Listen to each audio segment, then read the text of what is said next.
নমস্কার, আমি ইন্দ্রিত মল্লিক। আপনারা দেখছেন তন্ত্রমন্ত্র ইউটিউব চ্যানেল জয় মা দুর্গা। আজকের ভিডিওতে আমি আপনাদেরকে দেবো মা কালীর সাধনা কিভাবে করা হয়। তো কী এরকম প্রয়োগ বিধি সেটি জানতে হলে ভিডিওটি মনোযোগ সহকারে সম্পূর্ণ দেখবেন। এমনই সব ভিডিও পেতে আমার চ্যানেলটিকে সাবস্ক্রাইব করে পাশে থাকা বেল আইকনে ক্লিক করুন। তো চলুন শুরু করা যাক। অমাবস্যার আগের দিন থেকে আপনাকে ব্রহ্মচর্য পালন করতে হবে, নিজে রান্না করতে হবে, নিজেই খেতে হবে। কেউ রান্না করে দিলে খেতে পারবেন না। আপনারটা আপনার নিজেরই রান্না বাড়া করতে হবে। মাটিতে শুতে হবে। কোনো প্রকার সেলাই করা বস্ত্র আপনি পরতে পারবেন না। তারপর আপনার অমাবস্যা দিন রাত্রেবেলা ঠিক রাত 12টার পর আপনাকে শ্মশান যেতে হবে। ফল নিয়ে যাবেন, পাঁচ ধরনের ফল নিয়ে যাবেন। জবা ফুল নিয়ে যাবেন,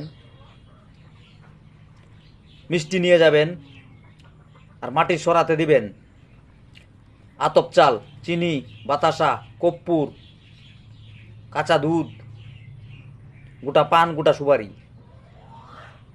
আর ডান হাতের অনামিক আঙ্গুল দ্বারা 3টা ফুটা দিয়ে দিবেন ওই সরাতে। দেওয়ার পর করবেন কি, যে মন্ত্রটা আমি দিব, ধূপদীপ জেলে নেবেন, মাকে ভক্তি শ্রদ্ধা জানাবেন কিসের জন্য ডাকছেন।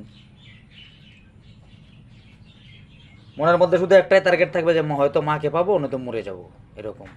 কেননা আপনার মন্ত্র শেষ হওয়ার পর গুরুদেব যেভাবে বলল যে মা এসে সামনে প্রকট হয়, এটা গুরুমুখী বিদ্যা। আমি প্রয়োগ করে দেখিনি, অনেকে আবার বলতে পারে যদি করতাম তো বলতাম না ভিডিওতে। কেননা কেউ কিছু পেলে কিছু করে তা এভাবে সবার সামনে এসে বলবে না।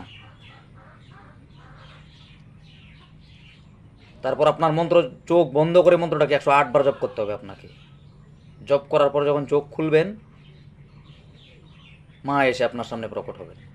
তারপর বলবেন যে মা, যতদিন আমি বেঁচে থাকবো তুমি আমাকে তোমার শিশু সন্তান হিসাবে রাখবা, সবসময় আমার সঙ্গেই থাকবা, তুমি আমার মা।